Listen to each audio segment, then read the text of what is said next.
বাসায় চলে আসছি। এখন তো শাকসবজি লাগবে, তাই না? রান্না বান্না করতে হবে, খাওয়া লাগবে। তো সেজন্য সকালে ওর বাবু বাজার সদাই নিয়ে আসছে। এখানে আছে হচ্ছে সিম, টমেটো, এখানে চিনি আছে, আর এখানে আছে হচ্ছে পাতাকপি, ফুলকপি, রসুন, আলু, বেগুন, তার সাথে এই যে শুকনো মরিচ আছে। এগুলো এখন নিয়ে আসলো। এখন আমি এগুলো গুছাবো। আর সারা ঘর এত এলোমেলো, কি বলবো।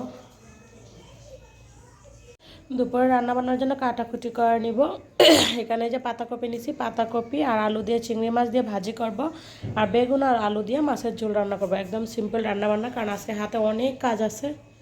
কোনো জায়গা থেকে আসলে বুঝে নেই কত কাজ থাকে, গড় কত এলোমেলো। দেখেন এখানে টেবিলের অবস্থা, এই যে এখানের অবস্থা, আর দেখেন এই বিছানার অবস্থা।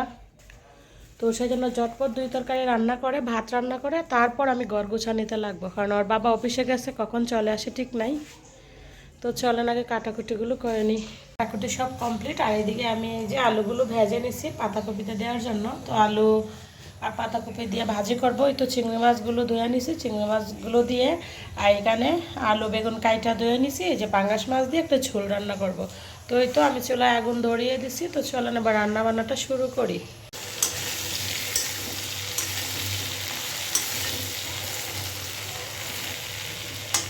চিংড়ি মাছ আর আলু ভাজা রাখলাম, আর এদিকে তো পাতাকপিটা বসিয়ে দিলাম। তো পাতাকপিটা হোক।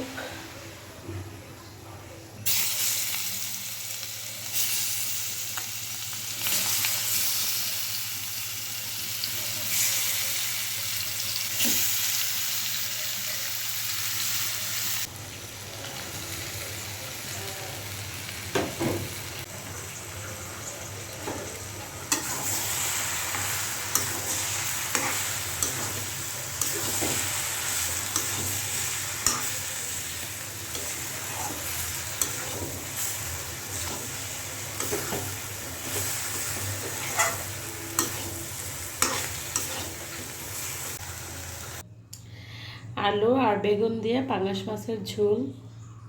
আর এই তো এখানে হচ্ছে চিংড়ি মাছ দিয়ে আলু পাতাকপি ভাজা, তার সাথে কটা পেঁয়াজ পাতা দিছিলাম। আর এই যেখানে হচ্ছে টমেটো ভর্তা, আর এই তো হচ্ছে লেবু। তো দুপুরে রান্নাবান্না কমপ্লিট, ওদের 2 বোনকে আগে খাইয়ে দেবো। শুভ সন্ধ্যা আমার প্রিয় বন্ধুরা। হ্যাঁ, আপনারা সবাই জানেন আসলে বাড়ি থেকে আসার পরে বাসার কি অবস্থা থাকে আর কাজের কতটা চাপ থাকে। তো সারাদিন অনেক কাজ করছি, মানে সব কিছু আসলে আমি তুলে ধরতে পারি না। এখন সন্ধ্যার সময় তো নাস্তা করে নিলাম। গুড মর্নিং বন্ধুরা। তো এটা হচ্ছে পরের দিন সকাল আর কি। তো সকালে উঠে আগে 1 কাপ চা করে নিলাম, একদম দুধ দিয়ে গাঢ় করে 1 কাপ চা করে নিলাম, তার সাথে বিস্কুট নিয়ে নিলাম। আর এই ভিডিওটা ছিল আমি বাড়িতে যাবার আগের দিনের ভিডিও। তো আমি আসলে শেয়ার করতে পারি নাই ব্যস্ততার জন্য। তো ভাবলাম এটার সাথেই অ্যাডজাস্ট করে দিই। তো 2 দিনের ব্লগ আর কি একসাথে দেওয়া।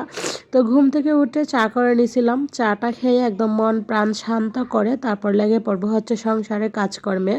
তো আগের দিন রাত্রে কিছু বাসন কুসন ধুয়ে রাখছিলাম, সেগুলো পানি ঝরে গেছে। এবার এক এক করে রেগে রেখে দিব, রেগে রেখে দিয়ে তারপর হচ্ছে বিছানাটা গুছিয়ে নেব। চাটা তো খেয়েই নিলাম, আর ওর বাবু তো অফিসে চলে গেছে। Welcome back to my channel Shyamal তোমার সংসার। কি অবস্থা সবার, সবাই কেমন আছেন? আমি আশা রাখছি যা যেখানে আছেন সবাই খুব ভালো আছেন আর সুস্থ আছেন। আর আমরা মোটামুটি ভালোই আছি, তবে আমাদের সবারই ঠান্ডা লেগে গেছে, হয়তো বয়স শুনে আপনারা বুঝতে পারতেছেন। তো প্লিজ সবাই আমাকে ক্ষমা সুন্দর দৃষ্টিতে দেখবেন। আর এতদিন আসলে ভিডিও শেয়ার করতে পারি নাই, চাইছি অনেক করে, তারপরেও পারি নাই। তো যাই হোক, এখন থেকে আবার রেগুলার হওয়ার চেষ্টা করব। আপনারা তো আমাকে ভুলেই গেছেন। আসলে অনেক দিন পরে বাড়িতে যাওয়া পরে তখন আর মানে ইচ্ছা করলেও মন চায় না ক্যামেরা ধরার। আর ক্যামেরা ধরলেও মানে ভিডিওটা আমি পাবলিক করতে পারি না, কারণ নেটে এত সমস্যা থাকে আর কি বলবো, যেটা আসলে বলার মতো না। প্রচণ্ড পরিমাণে সমস্যা করে, সেজন্য আসলে আমি লং ভিডিও শেয়ার করতে পারি না আর কি। তো যাই হোক, এখন বাসায় চলে আসছি, এখন থেকে আবার রেগুলার হয়ে যাব, প্রত্যেক দিন আপনাদের সাথে আমি ভিডিও শেয়ার করব। তো ওই তো বিছানা টিছানা গুছিয়ে চলে আসলাম বেলকনিতে। বেলকনির গাছগুলোকে অনেক দিন ধরে পানি দেওয়া হয় না, গাছগুলোতে দেখলাম অনেক পরিমাণে ধুলাবালি জমে গেছে। সেজন্য ভাবলাম গাছগুলোতে একটু পানি ছিটা দিয়ে দেই, হ্যাঁ তাহলে ধুলাবালিগুলো আর কি সরে যাবে।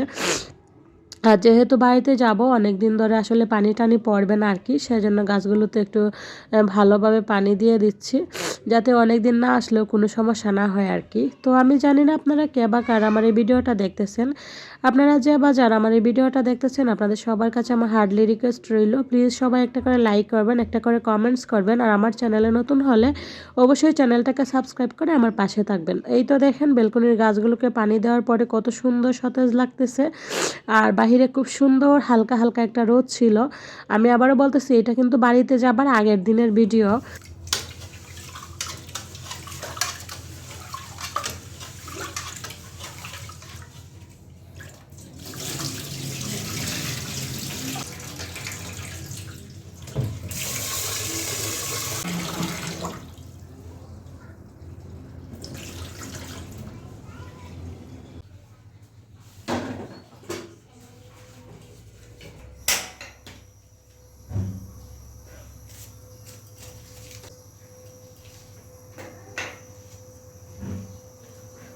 তো এখানে হচ্ছে ভাত বসিয়ে দিলাম, আর এখানে অফ ক্যামেরাতে আমি চিংড়ি মাছগুলো ভাজা রাখছি, এবার চিংড়ি মাছগুলো নামিয়ে তরকারিটা বসিয়ে দেবো। চিংড়ি মাছ দিয়ে একটু ঝোল ঝোল রান্না করবো আর কি।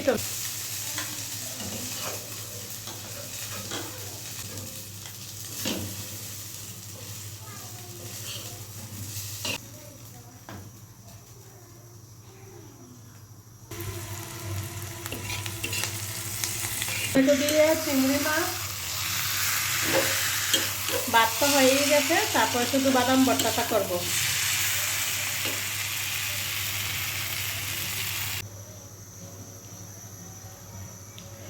তো বন্ধুরা ওই কড়াই থেকে এই কড়াই নিয়ে আসলাম, কারণ ওই কড়াইতে একদম হাঁটতে ছিল না আর কি, মনে হচ্ছিল ঝোল পড়ে যাবে, সেই জন্য। আর এইদিকে ফুচকার ডাল সিদ্ধ করতেছি, আজকে সন্ধ্যার সময় ফুচকা তৈরি করব। তো এক চুলা যেহেতু কোনো কাজে আসবে না, তো ভাবলাম ডালগুলো সিদ্ধ বসিয়ে দেই।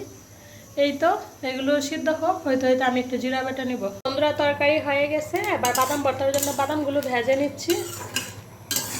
বাদামগুলো ভাজা হয়ে গেলে তারপর সাথে কাঁচা পেঁয়াজ দিয়ে শিলপাটায় বেটে নিব।